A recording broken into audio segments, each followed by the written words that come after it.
बोलने का अवसर दिया और साथ ही मैं आभार व्यक्त करता हूं अपनी पार्टी की मुखिया आदरणीय बहन कुमारी मायावती जी का भी। माननीय राष्ट्रपति जी के भाषण में विकसित भारत की बात करी गई, लेकिन विकसित भारत की बात तब तक अधूरी है जब तक संविधान के चारों पॉइंट जो प्रियम्बल में लिखे हैं वो पूरे नहीं किए जाते हैं। सामाजिक न्याय, जस्टिस में सामाजिक न्याय, आर्थिक न्याय आज भी इस देश के अंदर दलितों, पिछड़ों, आदिवासियों को नहीं मिला।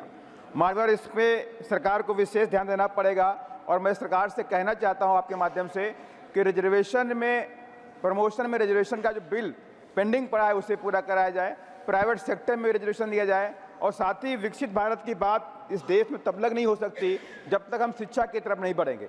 जितने भी इस देश बाहर की कंट्री हैं, डेवलप कंट्रीज़ हैं, उनके पास एजुकेशन के दम पर, साइंस और टेक्नोलॉजी के दम पर आगे बढ़ी हैं, लेकिन आज शिक्षा का बाजारीकरण किया गया। शिक्षा को तमाम सरकारों ने पीछे गरीबों से धकेलने का काम किया। आज शिक्षा गरीबों से बहुत दूर होती नजर आ रही है। इस पर भी मैं सरकार से आग्रह करूंगा शिक्षा को लेकर के गरीबों की शिक्षा फ्री की जाए।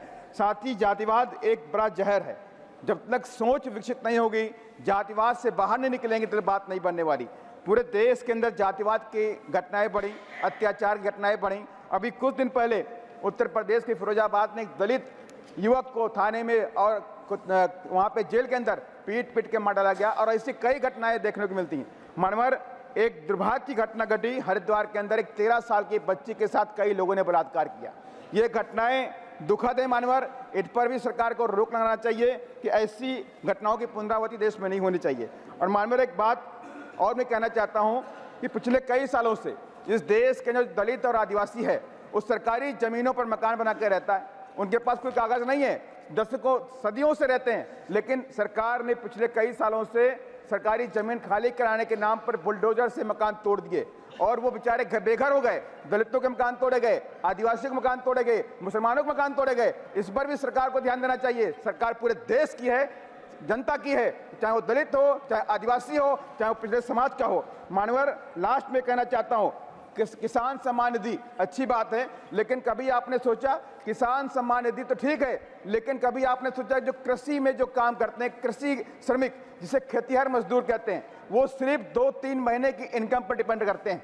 मानवर मैं सरकार से कहना चाहता हूं आपके माध्यम से, जो खेतिहर मजदूर है, कृषि श्रमिक है, उनको भी किसान सम्मान निधि की तरह कृषि श्रमिक निधि देने का सरकार काम करे। और साथ ही मैं आपके माध्यम से कहना चाहता हूं कि SC/ST जो हैं, आर्थिक न्याय कैसे मिलेगा। SC/ST OBC के लोगों को उनके अपने पैर पे खड़ा करना पड़ेगा। कई दसियों साल से इस देश के अंदर SC/ST लोगों को कहीं पट्टे नहीं दिए गए, जमीन के पट्टे नहीं दिए जा रहे हैं, जबकि उत्तर प्रदेश के अंदर 2007 से 12 के बीच में आदरणीय बहन कुमारी मायावती जी ने 4.5 लाख हेक्टेयर जमीन SC/ST OBC के लोगों को, जो भूमिहीन लोग थे, उनको देने का काम किया था। मानवर मैं यही सब बातें आपके माध्यम से कहना चाहता हूं। साथ ही एक लास्ट पॉइंट मानवर मैं कहना चाहता हूं, 2018 की घटना, जब SC/ST एक्ट को खत्म किया गया, सुरक्षा कवच को खत्म किया गया, तो वहां पे आंदोलन हुआ। आंदोलन में लाखों बच्चों के ऊपर मुकदमे किए गए, लेकिन सरकार से मैंने कई बार आग्रह भी किया है कि उन मुकदमों को खत्म कर दे। जब आपने बात को मान लिया है, SC/ST कानून को वापस भी कर दिया, तो उनके ऊपर लगे मुकदमे वापस कर दे। ये मेरी सरकार से अनुरोध है आपके माध्यम से। धन्यवाद। जय भीम, जय भारत। धन्यवाद माननीय श्री राम जी।